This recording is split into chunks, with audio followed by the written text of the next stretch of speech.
Jadi ilmu ini agak jelimet, tapi ma'ruf. Nah, sehingga Rasulullah kalau kita meyakini syafaatul Rasulullah SAW, itu cara berpikir harus kita balik. Misalnya begini, wong Islam nakale ngono, penggaweane maksiat kok disyafaati Kanjeng Nabi kurang penggawean. Caranya berpikir jangan gitu. Kalau gitu kayak mari mangkal, wong nakale ngono kok untuk syafaati Kanjeng. Tapi cara berpikir gini, syafaatul Rasulullah itu wasi'ah, luas sekali. Syafaatul Rasulullah ghairu munhasirah, tidak terbatas. Syafaatul Rasulullah itu lebih sakti ketimbang dosanya umatnya. Semua ulama dulu kalau nyifati Allah juga gitu. Allahumma misalnya, maghfiratuka awsa'u min dzunubina. Ya, yang misalnya yang pakai mutakalim ya, Allahumma maghfiratuka awsa'u min dzunubi wa rahmatuka arja inti min amali. Jadi jangan kitanya dulu. Kalau kitanya dulu kan nyifati kita dosa banyak. Itu sama ndak usah ngaku, sudah tahu semua. Tapi nyifati pertamanya apa? Allahumma maghfiratuka awsa'u min dzunubi wa rahmatuka arja inti min amali. Sehingga dari nyifati maghfiratullah yang wasi'ah, yang tidak terbatas, kemudian kita sah mengatakan bahwa ahlul maksiat pun mungkin atau berhak dapat ampunan. Sama, syafa'atu Rasulillah itu ghairu munhasirah. Syafa'atu Rasulillah itu wasi'ah. Sehingga sahlah riwayat syafa'ati li ahlil kabair min ummah. Itu bukan menyangkut melegalkan kabirah, bukan menyangkut mengesahkan orang Islam dosa besar, karena nanti dapat syafaatnya Rasul. Cara berpikir jangan gitu. Nanti kamu mentasjek, memberanikan orang melakukan maksiat berdasar iktimat syafaati Rasulillah. Itu jangan gitu cara berpikir, dibalik apa? Syafa'atu Rasulullah awsa'u wa awsa'u, sangat luas. Sehingga saking luasnya sampai yang tukang maksiat saja kebagian. Sama, rahmatnya Allah Ta'ala itu wasi'ah, rizkinya Allah ya wasi', sampai wong nganggur ya iso mangan ngono. Nah begitu juga rahmatnya Allah Ta'ala itu wasi'ah, sampai wong sing sumpek utange akeh ya iso guyu ngono.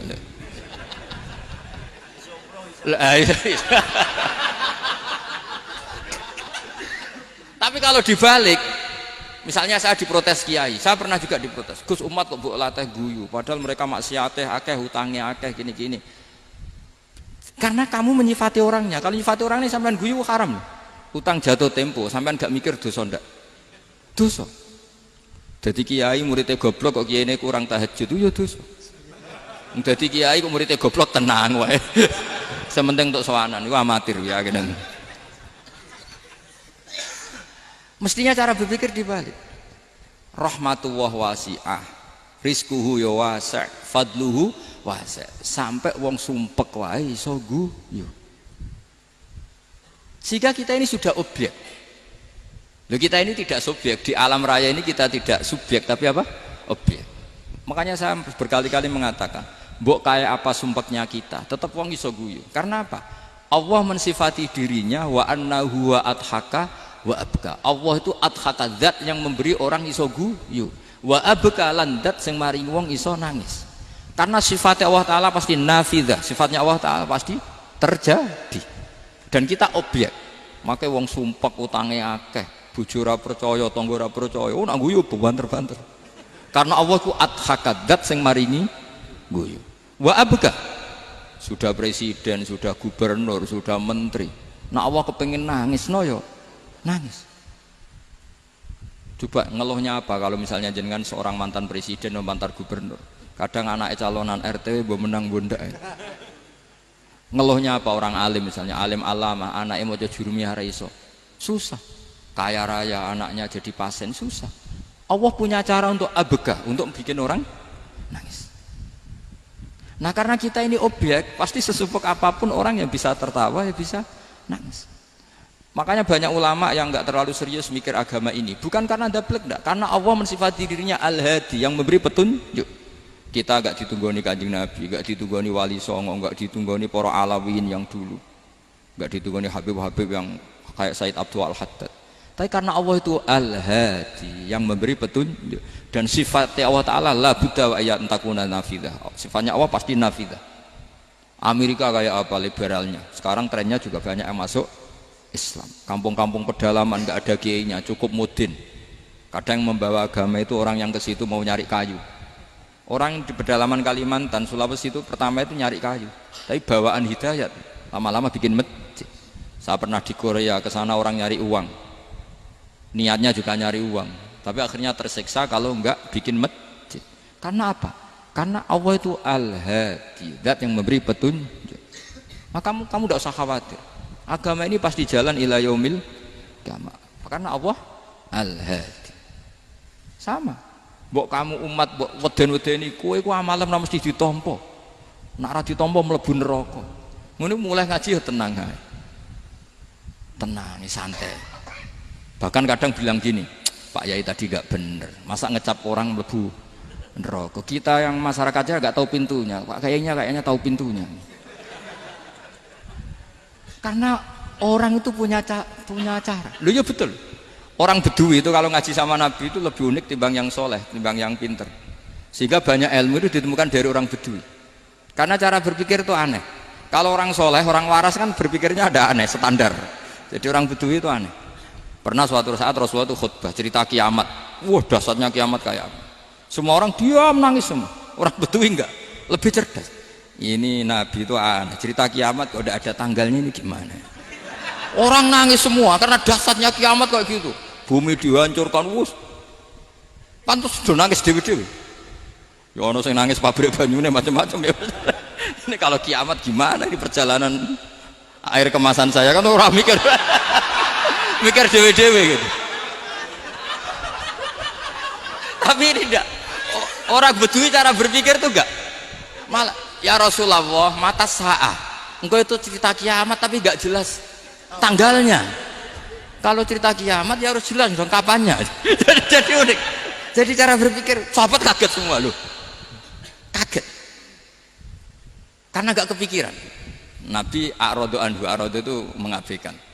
Banyak sahabat yang menganalisis lam yasma kan. Nabi memang gak dengar sehingga mengabaikan. Ada yang analisis lagi sami'a wa kariha. Sebenarnya Nabi dengar itu gak berkenan karena tengah-tengahnya khutbah kok tanya. Tapi si Arabi ini cerdas, masuk akal kan? Misalnya mau pilihan presiden, orang mesti tanya kapan kan? Gitu. Ya kan? Mau ganti presiden atau ganti bupati, takarannya orang kan kapan? Kayak Mas Akom jadi wali ndak? Pertanyaannya kan kapan? Kalau jatuhnya kan sudah ya. Sehingga tanya, mata sa'ah ya Rasulullah. Lama-lama Nabi diangen-angen, bener juga orang ini. Saya cerita kiamat kok gak jelas kapannya. Ini Nabi menjawab. Tapi karena Nabi orang-orang yang sangat pinter, tanya balik. Ma'atattalah. Lalu kalau kamu berani tanya kiamat kapan, saya tanya balik. Ya persiapan kamu apa? Jawabnya santai saja. Fawwah ma'atattalah kabira sholatin wala siyamin walakinni uhibbuka ya Rasulullah. Saya enggak menyediakan apa-apa, sholat saya biasa aja, maksudnya standar. Ya kira-kira 5 waktu pas. Ya jenis saya lah kira-kira gitu. Wala kabira siyamin, dan saya puasa ya standar saja pas. Walakinni uhibbuka ya Rasulullah. Tetapi saya mencintai engkau ya Rasulullah. Jawabannya Nabi apa? Almar'u ma'aman ahabba. Sebagian riwayat anta ma'aman ahbabta. Jadi hadis itu populer tuh barokahnya wong desa tadi. Andai kan dia punya etika maka sowan dulu tanya 4 mata. Itu jadi hadis ahadi. Tapi barokahnya dia selonong di depan umum. Zaman Nabi khutbah itu jadi hadis mutawatir. Jadi kadang barang baik itu barokahnya orang yang enggak baik. Maksudnya su'ul adab. Tanya gitu kan su'ul, tapi itu barokah. Akhirnya hadis itu mutawatir karena didengar ribuan sahabat yang mendengarkan khutbahnya Rasulullah. Tapi kalau hadis itu satu-satu kan khossoni bidzalika Rasulullah, khossoni bidzalika Rasul, itu nanti jadi hadis ahadi yang kualitasnya jauh di bawah hadis mutawatir. Jadi barokahnya orang su'ul adab itu ya ada. Karena Allah yang mendesain ini. Akhirnya kata sahabat, kata Anas bin Malik, mereka itu mangkelnya bukan main sama Arabi tadi karena tanya nggak sopan sama Rasulullah. Tapi setelah Nabi jawab almar'u ma'aman ahabba fama farihu bisyai'in farahahum bidzalika badal. Mereka tidak pernah senang dengan hadisnya Nabi sesenang riwayat almar'u ma'aman ahabba. Barokahnya Arabi Bedui. Makanya saya sebagai kiai ini Bedui saya tak pertahankan ila yaumil qiyamah. Karena umat ini pernah terbarokahi oleh orang apa? Bedui. Barokai suladab tadi. Jadi mohon ini supaya majelis ini kan majlisul iltorti Rasulullah, coba terlatihlah mengatakan Allah itu subjek, Allah itu al-fa'ilul mukhtar, Allah itu al-fa'ilul mukhtar, Allah itu yang menentukan alam ini. Dan Allah mensifati dirinya wa annahu huwa adhaka wa abka. Allah itu zat yang memberi orang itu bisa tertawa, dan Allah juga yang memberikan orang itu bisa menangis. Mbok kayak apa kamu neror umat, wah amal nggak mesti diterima gini-gini, ternyata neng majelis nangis ya, mulai guyu kadang guyu-guyunya ngenyak tenang nih.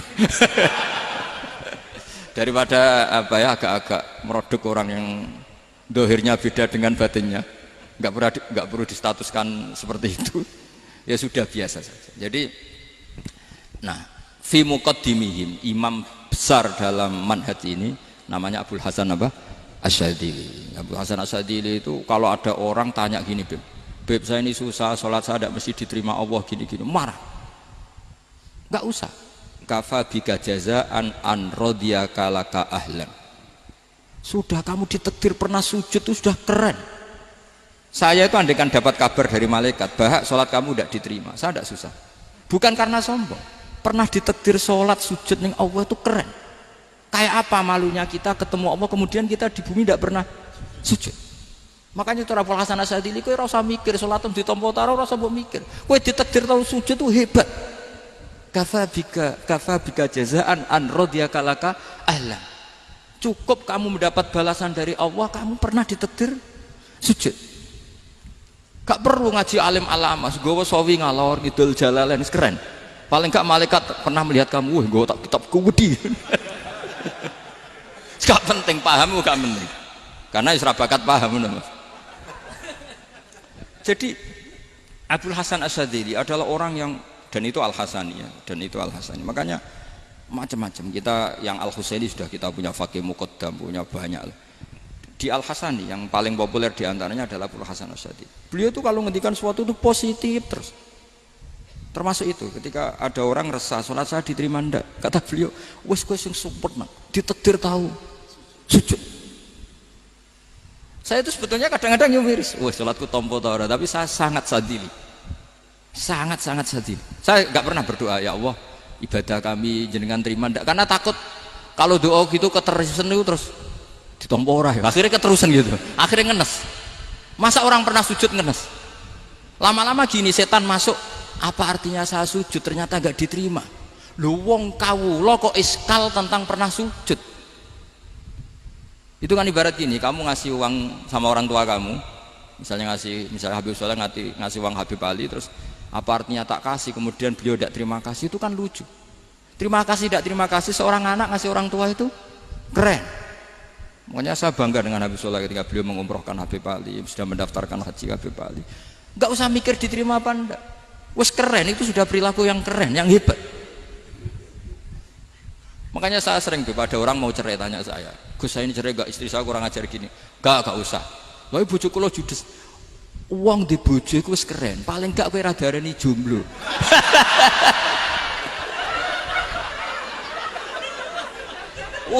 Diarani duda ora enak. Wes luwe sabar ndi diarani duda mek diarani bojo judes. Enak bojo judes cek gagah. Di bojo lah. Oh iki. Provokator itu. Jadi kafabika jazaan an radiyaka laka ahlan, sudah ditakdir pernah sujud itu sudah keren. Dulu ulama ala hadan nampak. Ulama dulu cara berpikir seperti itu. Makanya ulama dulu kalau nafsiri wasjud waqtarib sudah pernah sujud. Di Quran enggak pernah ada ayat wasjud lan sujudo sira ingkana kada wa kada ing kunta mutayakinan biqabuli sujudi. Kan ada sujud ya sujud saja, enggak usah mikir makbul apa enggak makbul. Sudah kalau sujud pasti waqtarib. Terus saya sebenarnya ya sebagai orang ya kadang wedi, sholatku ditompo ta ora. Tapi kalau keterusan nanti ada was-was yang mengatakan opo artine sholat. Lu tuh kan ngeri seorang hamba sing uripe ning bumine Allah kemudian menyoal pernah sholat hanya karena takut gak diterima. Itu kan geblek banget. Dan saya jenis kiai yang di partai itu. Saya enggak tahu kalau keneng di kom. Di umat masa kamu gak ono keren blas. Jadi lah nanti kalau misalnya ada manhajnya Habib Soleh yang tidak seperti itu tidak apa-apa, mungkin supaya orang nggak takabur, nggak fakhr, sehingga makanya mulai dulu lama itu ya partainya kalau nggak rojak ya Khauf. Nah saya ini yang jelas terang-terangan ikut partai rojak saja, apa? Partai rojak, karena banyak yang sudah di partai Khauf. Tapi saya rojak yang bil ilmi tadi. Makanya Sayyidina Umar radhiyallahu anhu itu yang namanya sama sujud. Saya itu punya kitab. Habib Soleh pernah tak tunjukin tulisan tangan saya. Muji-muji sujud.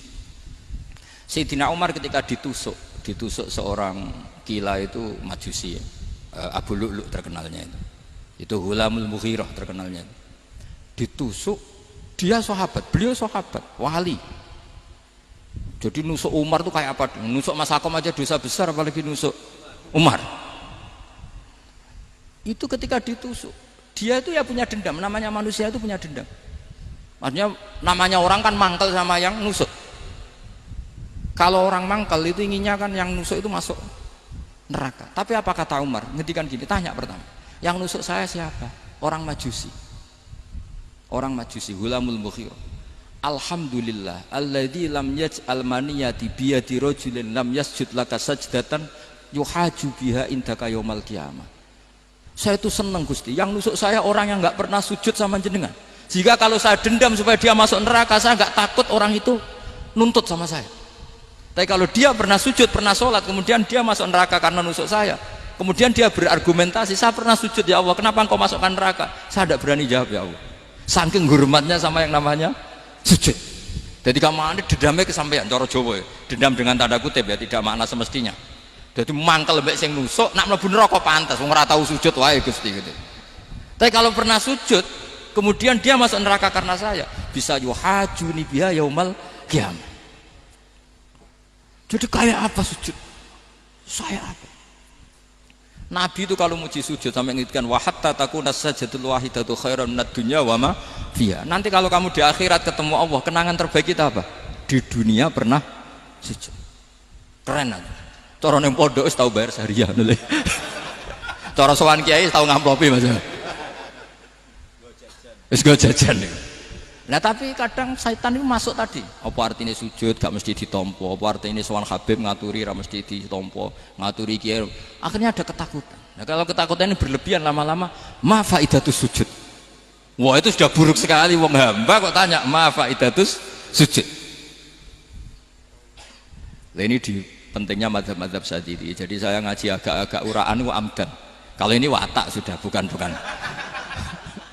Jadi uraan itu ada dua, ada yang amdan bismil ilm, ilmunya banyak terus milih manhaj.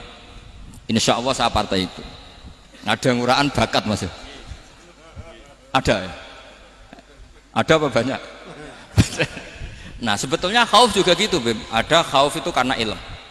Ada Habib alim alama atau kiai alim alama, dia tahu masyarakat kalau ngikuti Gus Bak nanti jadi fakhr, kurang tawaduk, terus dia milih partai khauf. Lah yang buruk